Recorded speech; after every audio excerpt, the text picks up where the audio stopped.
A good director may be identified in roughly 5 minutes, doesn't require more time. You saw a director in 5 minutes if you were there at all. Despite his endearing smile on TV, Hollywood icon Richard Widmark didn't hesitate to voice his opinions off-screen. The actor, who is well known for playing rough guys, maintained the same directness in his personal life. Widmark disclosed the identities of 5 co-stars he just couldn't bear working with over the years. While some of the explanations may surprise you, others may only serve to highlight the drama that still exists in vintage Hollywood. Hathaway Henry. Beyond his relationships with co-stars, Richard Widmark was known for being a fiery, no-nonsense actor. It also included the directors he worked for. Henry Hathaway, a director whose name was linked with roughness, discipline, and unrelenting expectations on set, was among the most infamous people on his list.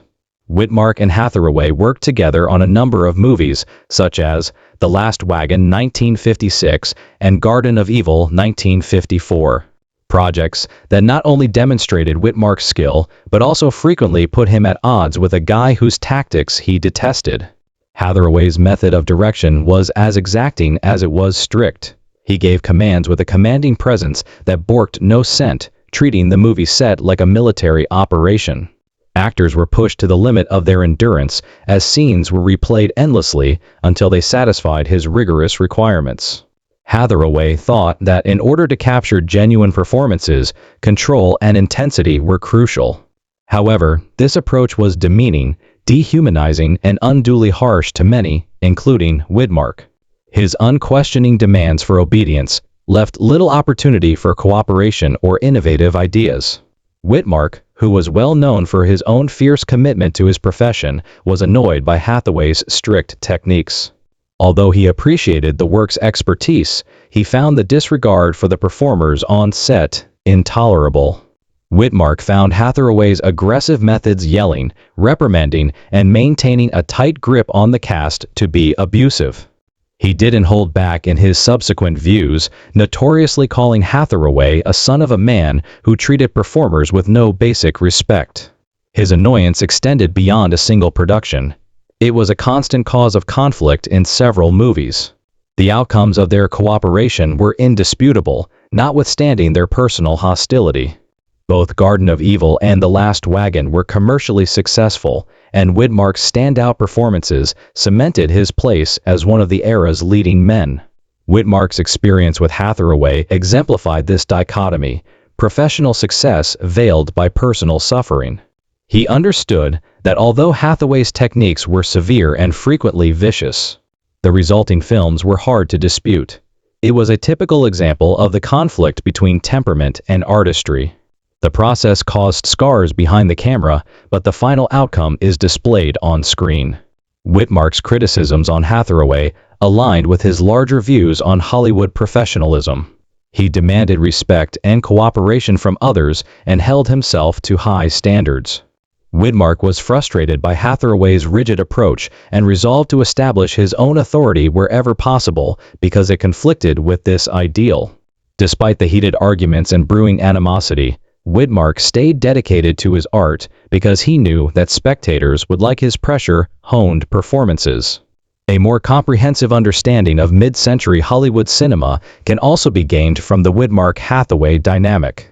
Respected for their technical prowess and box office success, directors like Hathaway frequently expected obedience above all else, creating a climate of rigid control and occasionally dread. In order to preserve their artistic integrity, actors, even seasoned pros like Widmark, had to deal with these difficult personalities. Widmark was able to maintain this delicate balance by using a combination of patience, disobedience, and the courage to voice his opinions when they were pushed too far. Wayne John. The Alamo, 1960, is regarded as one of John Wayne's most ambitious productions. It was a sprawling epic that aimed to depict the Texan defender's fabled final stand against Santa Anna's troops. Behind the opulence and patriotism, however, the movie served as the stage for one of Hollywood's most notorious feuds, the acrimonious dispute between Richard Widmark and John Wayne. Their altercation was no small one. Both men's careers were permanently impacted by the severe emotional and professional division. Wayne personally cast Widmark as the legendary Jim Bowie, a part that many performers would have gladly taken on. Widmark, however, never desired the role. He tackled the endeavor reluctantly from the beginning, uneasy about the tremendous pressure of working for a celebrity who was also a top director and performer.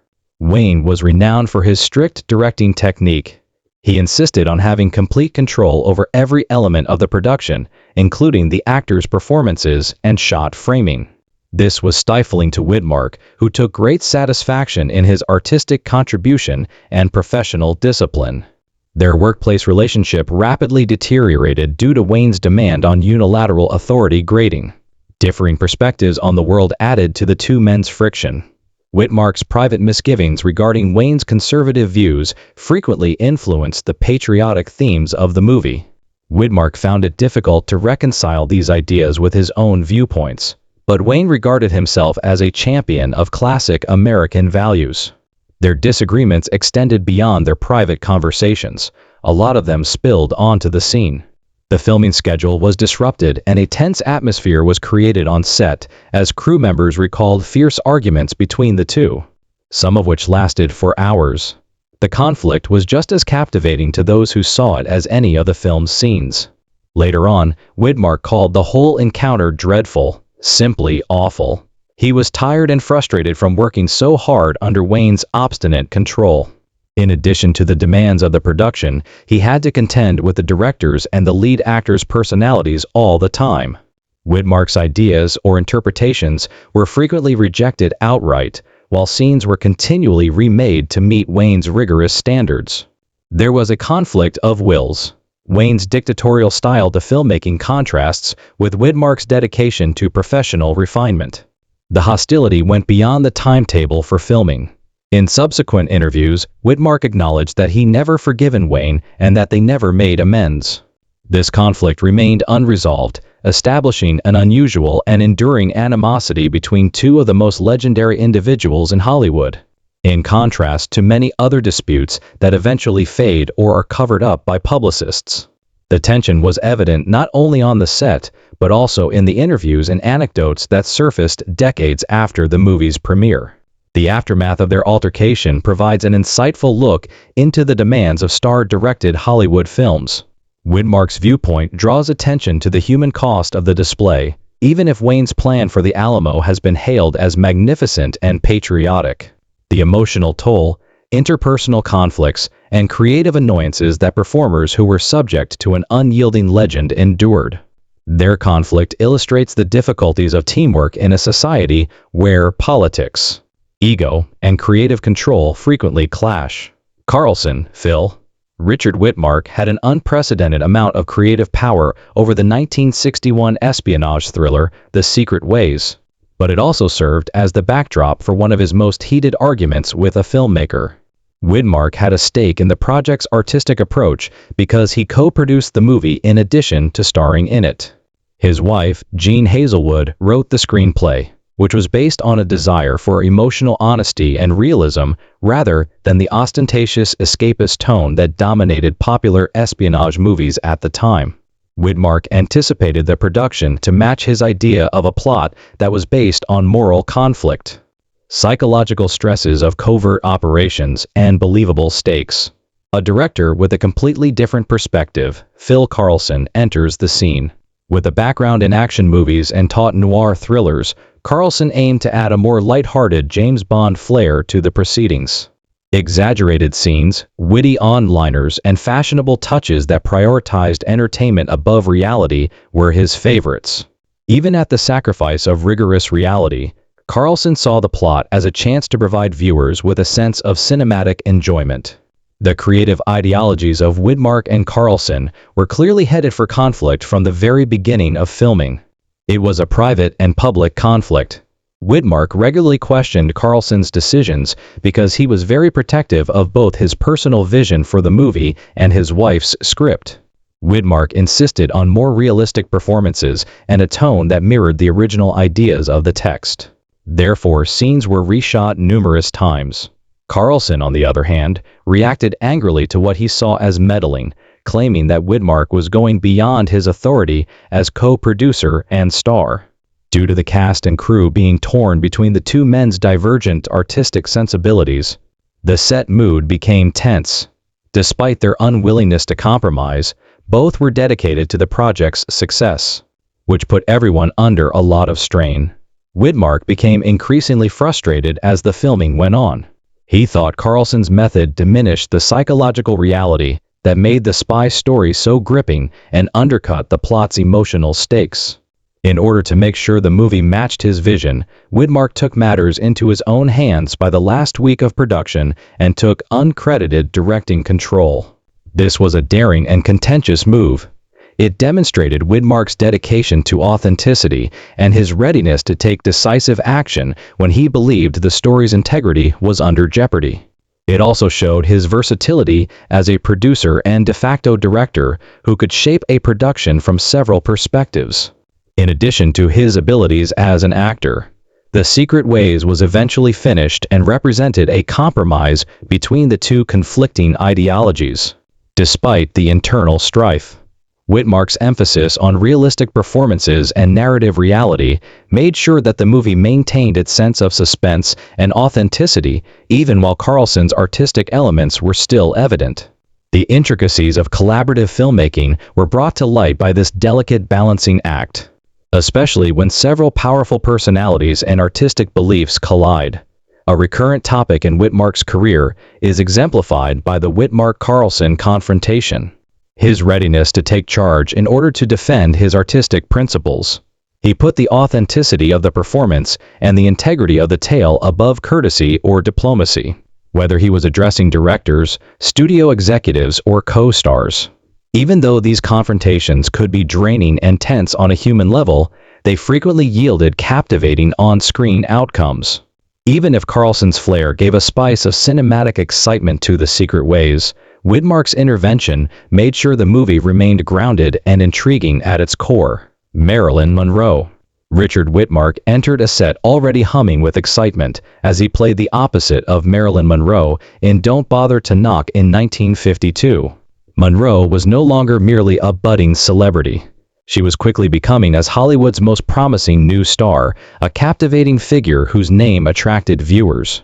However, Widmark saw a very different reality behind the glitz and camera flashes. Working with Monroe was, in his own words, god-awful, impossible, really, despite her public charm and apparent attractiveness. His description is still among the most frank and unvarnished opinions a co-star has ever spoken regarding Monroe. Widmark's complaints were pragmatic, stemming from the everyday annoyances of manufacturing. He claimed that Monroe frequently arrived late to the set, disrupting well-planned filming schedules. When she was on set, she would frequently withdraw for hours at a time into her dressing room to engage in private preparation or even introspection. Widmark found Monroe's absences annoying, especially since he had to wait for her before any scenes could begin. Whereas some actors relish on being alone before a scene. These delays were not only annoying, but frustrating for a co-star who was trying to keep up rhythm and energy. Another source of tension was focus, or rather, the absence of it. Widmark recalled that Monroe found it difficult to commit to the level of intensity that her character demanded. Expressions were lost, emotional beats were ignored, and lines were fumbled or forgotten. Such mistakes may ruin a whole sequence in a movie like Don't Bother to Knock, which required a delicate balance between psychological delicacy and tension. This discrepancy was especially annoying to Widmark, who was educated in systematic, precise acting. An ongoing cause of annoyance was the disparity between Monroe's radiant on-screen persona and her inconsistent professionalism. However, Widmark made a clear line between Monroe the person and Monroe the actor. Even though he was critical of her work ethic, he frequently made it clear that he didn't particularly detest her, referring to her as a nice girl. His annoyance was solely due to incompatibility on the job. He believed that Monroe, a beloved celebrity who appeared to be at ease on screen, personified the paradox of Hollywood stardom. However, it was difficult for co-stars who depended on accuracy and timeliness behind the cameras. Widmark's candor offers a unique, unvarnished look at the demands of working with one of the most recognizable characters in movie history. This conflict draws attention to a more general aspect of Monroe's career. The demands of her roles and the intensive scrutiny she endured frequently left her ill-prepared to meet the strict standards of the studio system.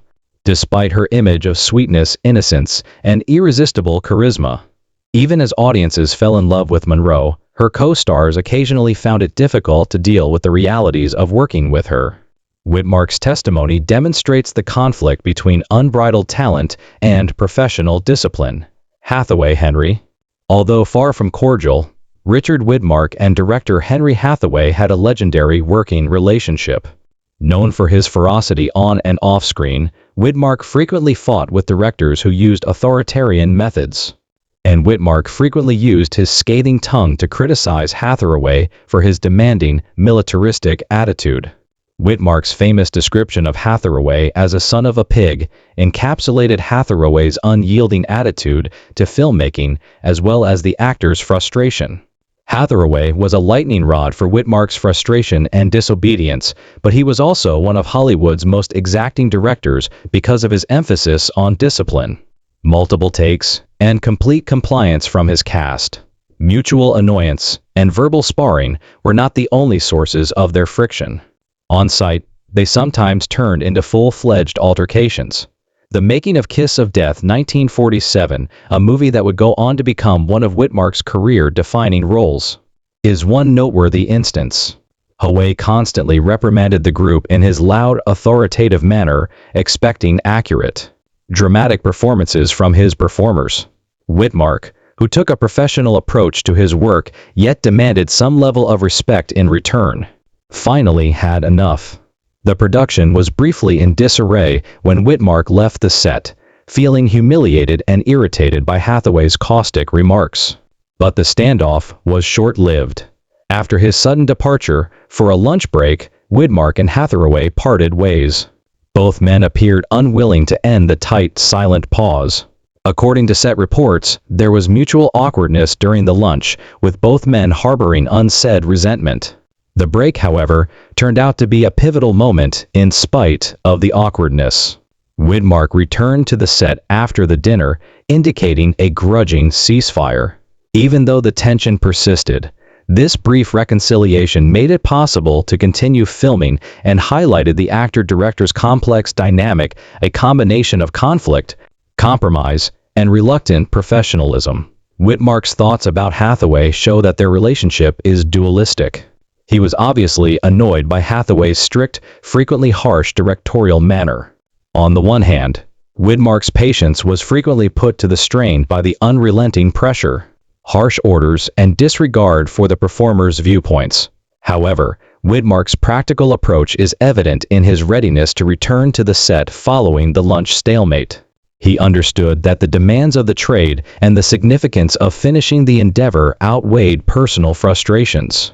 Although tense, their partnerships eventually produced powerful performances and box office hits, underscoring the delicate balance between artistic tension and career success.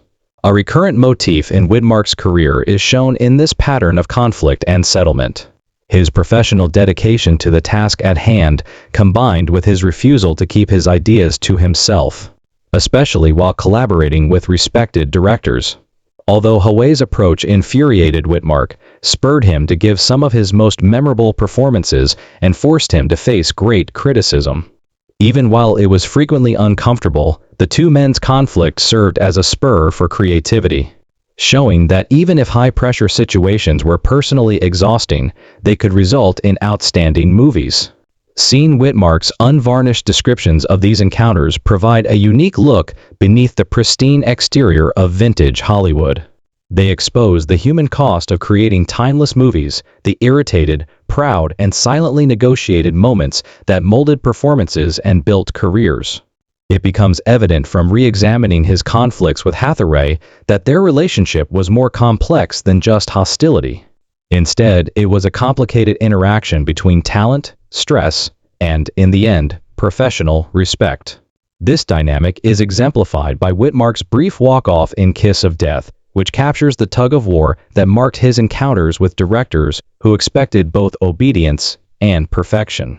When talking about influential people in the film industry, Richard Widmark, who is renowned for both his fiery temperament and his captivating on-screen persona, rarely held back. His frankness, which was frequently shockingly honest, stretched beyond Hollywood directors and co-stars to include internationally renowned filmmakers. One of the most notable instances occurred when Widmark was questioned about Andrei Tarkovsky in a public interview at a movie homage event. The renowned Russian filmmaker was praised for his artistic and contemplative films. Widmark's answer was harsh and succinct. "Tarkovsky is a fake. He is a stench." Many people in attendance were taken aback by this rejection, particularly in light of Tarkovsky's prominence in the international film industry. Tarkovsky had a devoted fan base thanks to his films, including Andrei Rublev, Solaris, and Stalker, which were praised for their philosophical profundity, visual beauty, and meticulously constructed plots. However, Widmark's criticism brought to light his own unique perspective, which was based on a direct, action-oriented sensibility that was very different from Tarkovsky's methodical, contemplative approach. Widmark, whose work was distinguished by its passion, accuracy, and grounded storytelling style, found Tarkovsky's abstraction and extended contemplation of metaphysical subjects to be arrogant, if not dishonest. Widmark's contempt extended beyond disagreements over art. The tone was moral and personal. By referring to Tarkovsky as a fake, he suggested that there was a false quality, a sense of conceit that was at odds with Widmark's idea of true artistry, hidden beneath the director's renown for intelligence and beauty. "He stinks." His follow-up was so emotionally charged that it was impossible to read into it. Widmark was making it apparent that he did not view Tarkovsky as an overrated director, but rather as a person whose fame outweighed the actual worth of his work. It was a brutally honest and unadorned evaluation that was consistent with the actor's lifetime refusal to soften his views for political reasons. This comment also highlights Widmark's more comprehensive approach to performance and film. He cherished viewers' visceral connection, clarity, and immediacy. His most well-known parts in movies like Kiss of Death and Judgment at Nuremberg called for directness, emotional intensity, and a sense of real stakes. The slow, thoughtful approach of Tarkovsky, which frequently prioritized atmosphere and philosophical investigation over traditional plot or dramatic intensity, was nearly the exact reverse of what Widmark found admirable. Tarkovsky's work lacked depth due to its sluggish, abstract rhythm. Without providing tangible, accessible drama, it was arrogant and gave the appearance of academic depth. The gravity of Widmark's remarks made at a public memorial service was further enhanced by the interview's setting. At that point, Widmark had the opportunity to diplomatically acknowledge Tarkovsky's international popularity or provide cautious compliments.